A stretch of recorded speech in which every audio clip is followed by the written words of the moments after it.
fait, quand j'ai commencé à écrire ce recueil, en France avait commencé le débat pour le mariage pour tous. Et j'avais à l'époque rédigé une petite bulle poétique adressée à des jeunes, ou moins jeunes d'ailleurs, qui pouvaient se trouver dans cette situation. Et puis par la suite, j'ai consigné un certain nombre de poèmes que j'avais pu écrire qui n'ont pas tous trait à cette thématique. Et voilà, ça m'a donné envie d'aller plus loin dans cette écriture. Et par la suite, j'ai décidé d'en faire un recueil. Je dirais que le recueil, de manière générale, traite, on va dire, de la beauté du monde, de la richesse de l'altérité, voilà, des thématiques qui me sont chères. Et plus précisément, voilà, on a des focales sur un certain nombre de thèmes qui vont, je dirais, d'impressions, qui peuvent être des impressions de voyage, des images que j'ai pu glaner à travers des rencontres divers et variés, des portraits aussi, vous y retrouverez des portraits notamment d'artistes que je peux connaître. Alors, je dirais que l'intérêt, c'est peut-être justement de s'ouvrir à la diversité.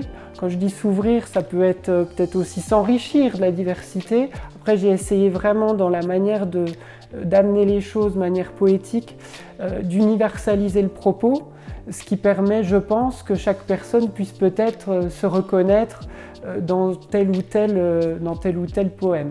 Aborder un écrit poétique, je pense, en tout cas c'est mon avis, ça ne se fait pas de la même manière qu'un écrit romanesque. Et je dirais que ce qui a pu plaire dans cette facture poétique, c'est justement qu'on peut aller prendre un poème, le lire, y revenir, peut-être laisser le livre pendant quelques jours et puis lire un autre. En tout cas, c'est le retour que j'ai pu avoir. Le cri du silence.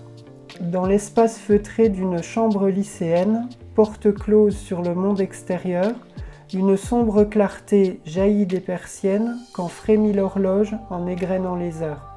Un jeune homme à l'esprit troublé ressasse l'objet de son tourment.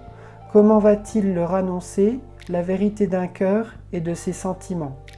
Alors que s'amorce un débat sociétal qui du mariage vient questionner l'institution, d'aucuns se réclament de valeurs ancestrales défilant dans les rues en longue procession. Fervents détracteurs de ce texte de loi, séduits par les discours de tribuns véhéments, les parents du garçon font entendre leur voix, ignorant le secret de ce fils qu'ils aiment tant. Sa différence fondue parmi la multitude, lorsque s'élèvent des clameurs dans les cieux, le jeune homme éprouve l'infinie solitude d'un naufragé perdu dans des flots impétueux. Telle la gorgone des champs homériques qui, tapie dans l'ombre de son antique repère, pétrifie d'un regard ce couros sceptique venu la défier jusque dans sa tanière.